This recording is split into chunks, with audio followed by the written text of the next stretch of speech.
Hi everyone, this is Sonia Sodilio for Zero Waste Asia Newsbreak. Joining me today is Matt Perryman from Aotearoa Plastic Pollution Alliance. Hi Matt, how are you? Kia ora koutou, I'm very good, thank you. How are you? Good. So what is the top issue that you would put forward in the global plastics treaty negotiations? There are many top issues, but the top ones for me will definitely be Indigenous participation, partnership in implementing national plans, also production reduction of plastic polymers is essential for an actual treaty that will be effective.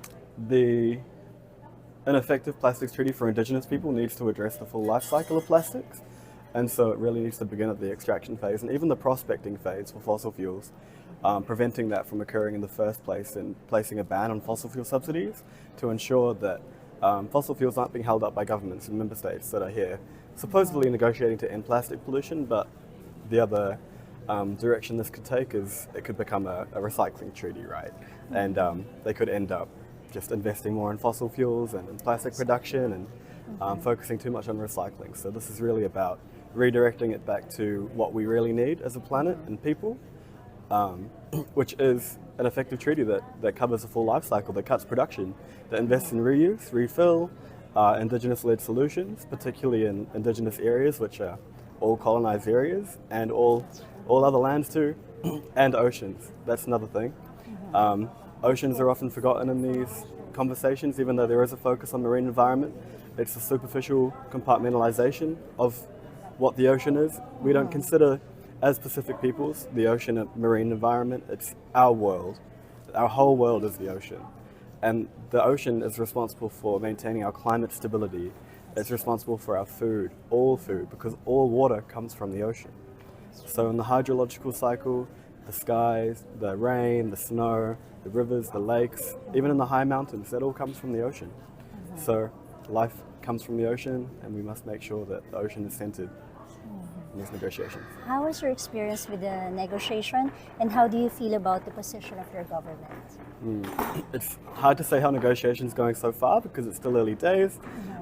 We recently had an election in New Zealand, and there's a new government in power, and they have decided to put out a new mandate for our negotiating team here, the member state negotiating team, and they have decided not to advocate for Indigenous rights and participation this time, which is a change from the last two INCs. And as coordinator of the Tangata Whenua Coalition, which is a coalition of Māori plastic pollution experts, find that very disappointing, and I think it's a real loss to our national position, in that we can't hear from a member state, hear any support for Indigenous rights, participation, knowledge, implementation through the treaty.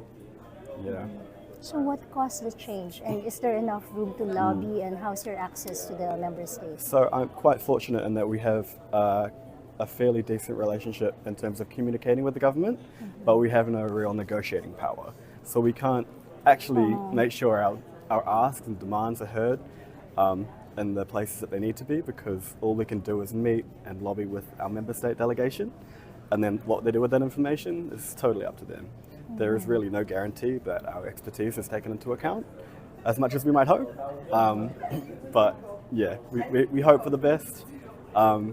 But this time around it's a little bit different, since we have a new government in place, and they have definitely made a point about, your government has made it clear that in all policy making, not just the Global Plastics Treaty, that Indigenous voices will be marginalised, will be continued to be marginalised.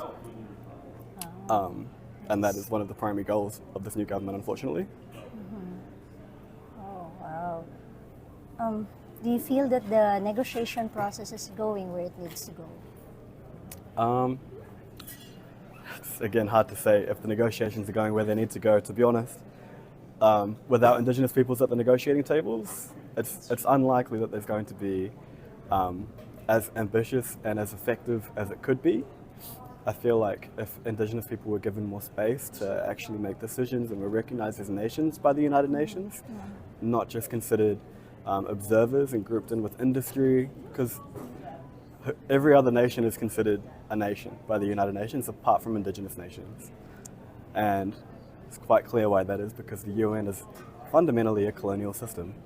So if there is a global plastics treaty and it's successful, I hope that it definitely addresses the root issues of upstream plastic production, that it takes into account chemical contamination and its effect on our bodies and reproductive cycles, our genealogies. So, is INC5 going to be the last one? So we all hope that INC5 will be the last one, but it was always ambitious to try and complete this within 5 INCs. And if we need another one, I reiterate the same point that a few of my colleagues have made. If we need to make a long list of chemicals to be banned, and that's going to be a long, comprehensive list because it's much harder to add on after the treaty has been decided to make amendments. So we need to ensure that the treaty, once it's developed in this initial stage, is as robust and comprehensive as it can be. And if that takes another INC, it takes another INC. But we shouldn't rush negotiations. But we also should not waste time in the way that we have been in previous INCs with industry lobbying and distraction tactics. That's right. So, do you have a message to the public, to our allies, and to the member state, and to the plastics industry? Back Indigenous people. We need to have better representation of Indigenous peoples in these negotiations. We're here. There's every INC, our group grows, our Indigenous Peoples Caucus whānau grows, but it seems that we still don't have seats at the tables that we need to be at.